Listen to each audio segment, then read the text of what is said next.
Hello guys, welcome back to my channel Utkarsh educator. आज हम समझेंगे डिस्प्लेसमेंट टाइम ग्राफ्स को, जो कि नीट के पॉइंट ऑफ व्यू से बहुत ज़्यादा इंपॉर्टेंट है, क्योंकि फिजिक्स में नीट एग्ज़ाम में डिस्प्लेसमेंट टाइम ग्राफ्स के बहुत सारे क्वेश्चंस देखने को मिलते हैं, तो इसका कॉन्सेप्ट क्लियर होना बहुत ज़्यादा ज़रूरी है। डिस्प्लेसमेंट टाइम ग्राफ्स को अच्छी तरह से समझते हैं। देखो, डिस्प्लेसमेंट टाइम ग्राफ में एक चीज़ आपको याद रखनी है, एस टी ग्राफ जो होता है, इसका जो स्लोप है, स्लोप का मतलब क्या होता है, D S by D T. ठीक है, वाई को अपन एक्स से डिवाइड करते हैं, तो D S by D T जो होता है ये वेलोसिटी देता है। ये क्या देता है आपको? वेलोसिटी देता है, यानी कि एस टी ग्राफ का स्लोप हमें वेलोसिटी देगा। तो यहाँ पर अपन ये कह सकते हैं, एट रेस्ट का अगर ग्राफ अपन बनाते हैं, अगर पार्टिकल रेस्ट में है तो वो एक स्ट्रेट लाइन आता है parallel to the T axis, जो टाइम एक्सिस है उसके पैरेलल रहेगा आपका ये ग्राफ। ठीक है, क्योंकि यहाँ पर डिस्प्लेसमेंट सेम रहेगा, कांस्टेंट रहेगा, और वेलोसिटी की वैल्यू क्या हो जाएगी? जीरो हो जाएगी। ठीक है, तो ये रेस्ट का ग्राफ है। यूनिफॉर्म मोशन का ग्राफ हो, यानी कि v कांस्टेंट हो, तो उस केस में एक्सेलरेशन जीरो होगा। आपको पता है, अगर v कांस्टेंट हो जाए तो एक्सेलरेशन जीरो होगा, और s की वैल्यू vt की होगी, यानी वेलोसिटी मल्टीप्लाई बाय टाइम होगी, तो एक स्ट्रेट लाइन आएगी। यहाँ पर अपन देख सकते हैं थीटा जो है, यहाँ पर स्लोप है ये थीटा, इस थीटा की वैल्यू लेस देन 90 डिग्री है। थीटा जो है 90 डिग्री से क्या आएगा?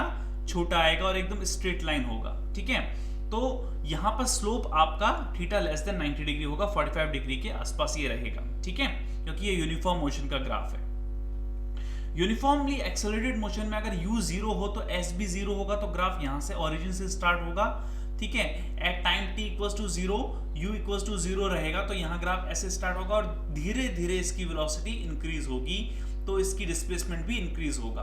ठीक है, तो धीरे धीरे जैसे जैसे इसकी वेलोसिटी इंक्रीज हो रही है, डिस्प्लेसमेंट भी ग्रेजुअली इंक्रीज हो रहा है, और t इक्वल्स टू जीरो पे ग्राफ का स्लोप भी जीरो हो जाएगा।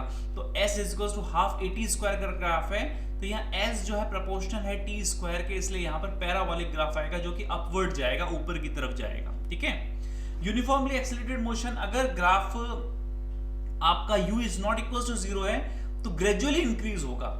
इस पहले वाले ग्राफ के कंपेयर में ये वाला ग्राफ ज्यादा तेजी से इंक्रीज होगा। ठीक है, तो दोनों का कंपैरिजन आप देख सकते हो, यहाँ पर half at square he only, पर यहाँ पर ut plus half at square है, तो इसका जो स्लोप होगा, एस टी ग्राफ का जो स्लोप होगा, वो ग्रेजुअली गोज ऑन इंक्रीजिंग, वो बहुत ज्यादा तेजी से इंक्रीज होगा compare to above the graph where u equals to zero. Uniformly retarded motion graph negative आता है। यहाँ पर अपन देख सकते हैं, अगर मैं यहाँ टेंजेंट खींचूं तो ये स्लोप को रिप्रेजेंट करेगा। तो यहाँ पर अपन देख सकते हैं, अगर मैं यहाँ टेंजेंट खींचता हूं तो ये स्लोप को रिप्रेजेंट कर रहा है, तो इसका स्लोप बहुत तेजी से बढ़ रहा है, इसका स्लोप धीरे धीरे बढ़ रहा है, ग्रेजुअली इंक्रीज हो रहा है। तो अपन ये कह सकते हैं कि इस केस में स्लोप आपका नेगेटिव है। इस केस में स्लोप कैसा है? इस केस में स्लोप कैसा है? नेगेटिव है। इस केस में स्लोप नेगेटिव रहेगा। ठीक है, गोज डिक्रीजिंग। ठीक है, तो थीटा डिक्रीज हो रहा है, तो v इज ऑल्सो डिक्रीजिंग, तो a नेगेटिव आएगा। यहाँ पर ये यूनिफॉर्मली रिटार्डेड मोशन का ग्राफ है, यहाँ रिटार्डेशन आ रहा है। ठीक है, तो s is equals to ut minus half at square का केस रहेगा।